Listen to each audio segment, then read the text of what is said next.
Eu estou em Vigia, onde eu me criei. Eu estou numa comunidade próxima à cidade de Vigia de Nazaré, chamada Santa Rosa, que numa localidade ainda menor, chamada Santo Expedito. Então, nessa maravilha que é a Amazônia, e aqui retrata um pouco dessa Amazônia, eu digo que a minha profissão de professora, ela se liga muito com as minhas raízes. A minha trajetória na educação, ela passa demais pela nossa existência amazônida. Isso me endereça muito para a educação. São tantos os desafios nesses 144 municípios que tem o estado do Pará, que pertencer a um espaço menor, né, ter na minha origem uma cidade, um município interiorano, isso me faz também pensar no que eu posso fazer por este território que um dia me acolheu desde a infância, essa cidade onde eu morei. E eu tenho muita conexão com essa raiz amazônica, com essa raiz de região, zona do Salgado, como é chamado, na territorialidade paraense. Então, eu trago comigo esse cheiro, este verde, esses espaços para onde eu vou. Isso me faz também dar um sentido para tudo que eu faço no dia a dia.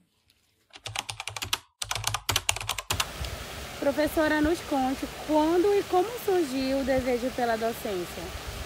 Quando eu morava em Vigia, na minha fase da educação básica como aluna, eu também tive a oportunidade de realizar os estágios. E eu lembro muito que estagiar nas escolas de educação básica que tinha em Vigia foi muito decisivo para mim, para perceber a importância e quanto a educação faz sim diferença na vida das crianças, dos jovens. Então, estar dentro da sala de aula como estagiária foi o que definiu para mim a escolha pela docência. Algum momento na minha vida de ver assim tantas mazelas sociais, de ver tantas situações de extrema pobreza e de crianças que não continuavam a estudar, aquilo me mexia muito comigo. Eu me sentia de verdade implicada com aquela situação. Eu disse, é isso que eu quero para mim. Quando eu me formar, quando eu terminar os meus estudos, eu ainda tive a felicidade de fazer o magistério no IEP, 1 ano, quando eu vim para Belém, né? Depois terminei em Vigia, de fato, o magistério. Mas nesse momento de estágio foi que eu decidi, é isso que eu quero para minha vida. Ser professora, ser pedagoga, entrar na educação.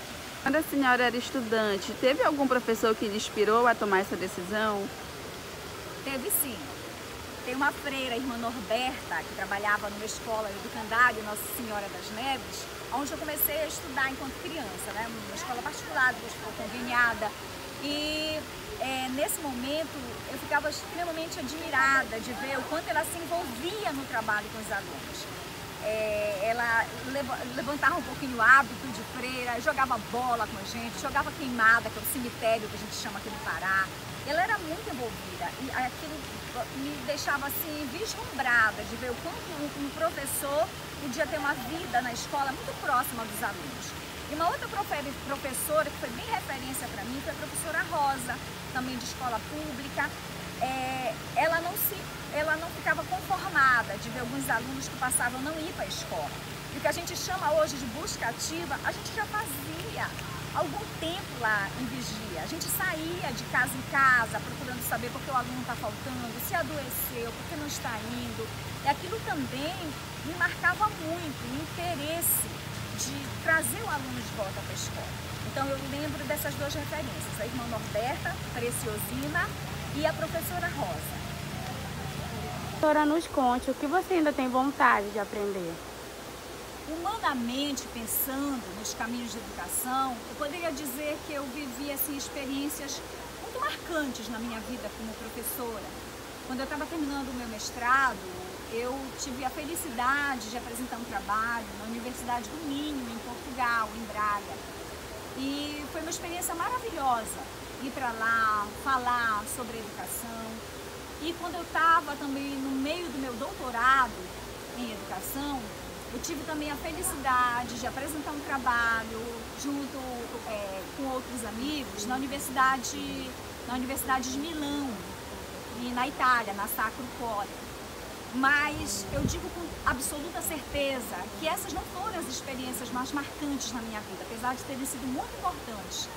O meu maior desafio hoje em dia, algo que continua me movendo, que eu gostaria ainda de encampar isso na educação, junto com os meus alunos, com meus parceiros de educação, seria pensar de que forma nós, de qualquer curso de licenciatura, nós da formação de professores, poderíamos fazer para ajudar também na proficiência dos nossos alunos na língua portuguesa, em matemática, em outros campos de conhecimento, outras áreas também, aqui no estado do Pará. Pela realidade tão dura que nós temos, de termos um dos últimos IDEBs do país. Então isso ainda mexe muito comigo.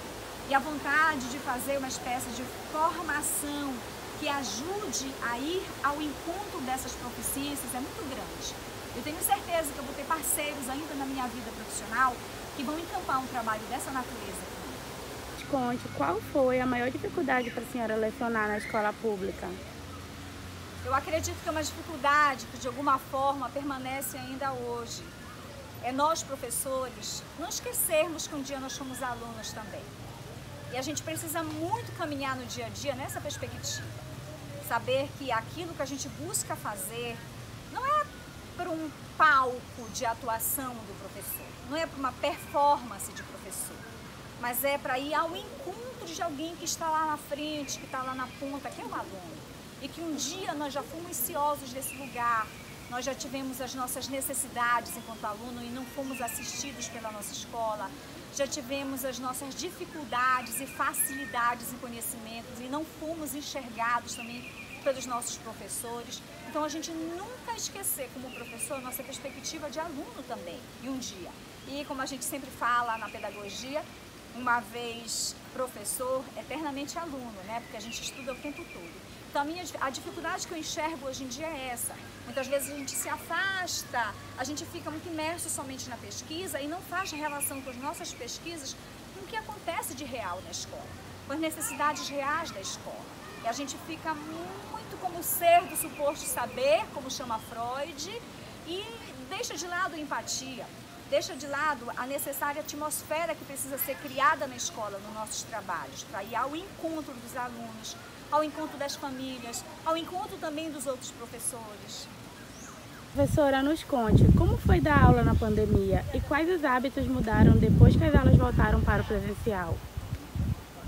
Dar aula na pandemia para nós professores, tanto da rede pública quanto nós que estamos também na universidade, né? Na verdade, tanto no ensino superior quanto na educação básica, foi assim um letramento digital para todos nós professores, para aqueles que estão em outras gerações mais para trás, para os que são mais próximos desta geração e idade, de maneira geral, foi um letramento, com algumas intensidades diferentes entre nós professores. Nós precisamos aprender a ter a educação mediada pelas tecnologias. E muitas vezes essa tecnologia não existia, como na escola pública, que sentiu assim imensamente a ausência suficiente de internet, de equipamentos, de computador, de celular, para que esse processo fosse de maneira mais qualificada. Com a pandemia, o aprendizado que ficou e que permanece até hoje, que foram 2 anos na educação básica, sobretudo na rede pública, onde os alunos viveram um período assim de muita falta e ausência do ensino necessário. Por isso que hoje em dia a gente está falando na recomposição da aprendizagem, recompor aquilo que não deu tempo de aprender, recompor aqueles saberes que em 2 anos estão fazendo muita diferença para os nossos alunos. Esse é o maior aprendizado do momento. E a universidade, o ensino superior, sobretudo as turmas que formam professores, precisa colocar no seu radar essa necessidade da recomposição, porque são as turmas que nós vamos trabalhar, são os alunos da educação básica.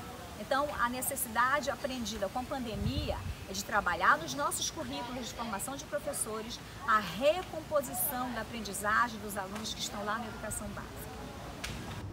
Professora, nos conte qual é o seu maior desafio trabalhando com os adultos?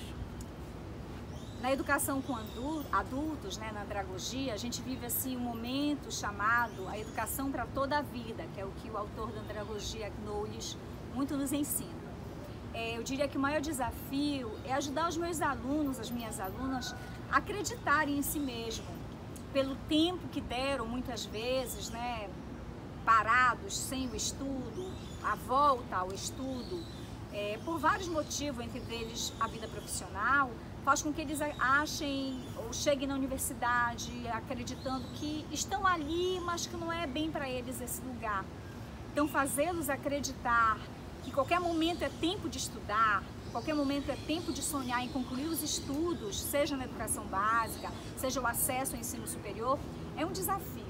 E eu tive casos assim importantíssimos na educação de adultos, já na universidade, de alunas que conseguiram se libertar de situações muito sérias, como violência doméstica. Relato das minhas alunas senhoras que saíam para estudar à noite e o marido dizia: tu vais para onde? Já vais te encontrar com alguém? Para que tu precisas estudar? Relatos assim, profundamente marcantes e que as machucavam muito. Mas alunas que persistiram, que concluíram o ensino superior, tanto pedagogia quanto outras licenciaturas. Isso foi um desafio, né, sentir. E a dificuldade financeira também.